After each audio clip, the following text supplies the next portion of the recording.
حضرت ثوبان رضی اللہ تعالیٰ عنہ بیان کرتے ہیں رسول اکرم صلی اللہ علیہ وسلم نے ہمیں ایک بہت ضروری بات بتائی ہے۔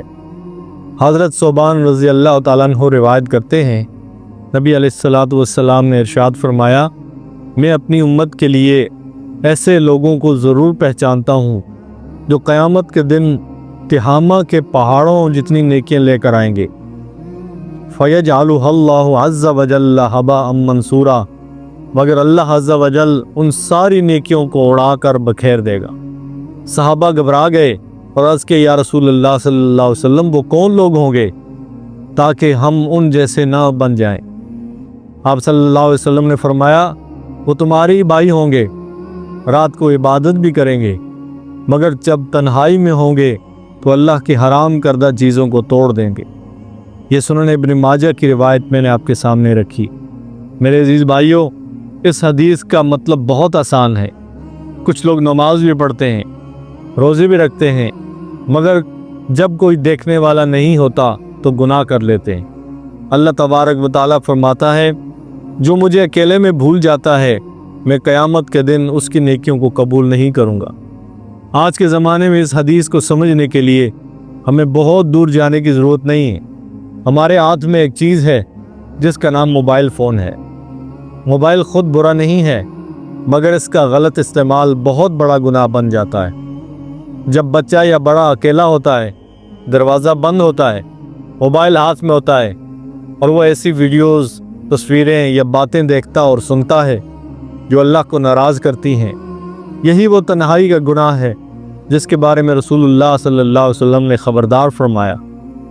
ایک بچہ بھی یہ بات سمجھ سکتا ہے کہ اگر ہم استاد کے سامنے غلط کام نہ کریں تو اللہ کے سامنے بھی نہ کریں، کیونکہ استاد کچھ دیر بعد چلا جاتا ہے مگر اللہ ہر وقت دیکھ رہا ہوتا ہے۔ قرآن میں اللہ تعالیٰ فرماتے ہیں کہ وہ آنکھوں کی چوری کو بھی جانتا ہے اور دلوں کے راز بھی۔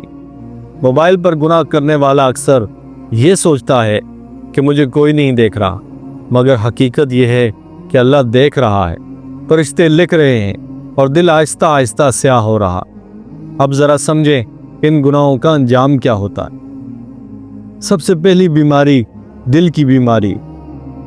دل سے نماز کی لذت ختم ہو جاتی ہے، قرآن اچھا نہیں لگتا، والدین کی بات بری لگتی ہے۔ دوسری بیماری دماغ کی ہے۔ موبائل کی عادت انسان کو بے چین کر دیتی ہے، پڑھائی میں دل نہیں لگتا، یادداشت کمزور ہو جاتی ہے، غصہ بڑھ جاتا ہے۔ اور تیسری بیماری آنکھوں کی ہے۔ زیادہ سکرین دیکھنے سے آنکھیں جلتی ہیں، سر درد ہوتا ہے، نیند خراب ہو جاتی ہے۔ اور چوتھی بیماری تنہائی کی ہے۔ انسان لوگوں سے کٹ جاتا ہے، سچا دوست نہیں بنتا، ماں باپ سے بات کم ہو جاتی ہے اور انسان اندر ہی اندر سے ٹوٹنے لگتا ہے۔ یہ سب بیماریاں ایک ہی دروازے سے داخل ہوتی ہیں اور وہ دروازہ ہے تنہائی کا گناہ۔ رسول اللہ صلی اللہ علیہ وسلم نے ہمیں ڈرایا اور راستہ بھی بتایا، اور راستہ یہ ہے کہ جب اکیلے ہو تو یہ یاد رکھو کہ اللہ میرے ساتھ ہے۔ موبائل استعمال کریں تو والدین یا کسی کو اپنے پاس بٹھائیں، فحش چیزوں سے فوراً نظریں ہٹا لے۔ اگر دل گناہ کی طرف جائے تو فوراً یہ دعا پڑھیں، یا اللہ تو مجھے دیکھ رہا ہے، میں تجھ سے شرم کرتا ہوں، اے اللہ میرے دل کو پاک کر دے۔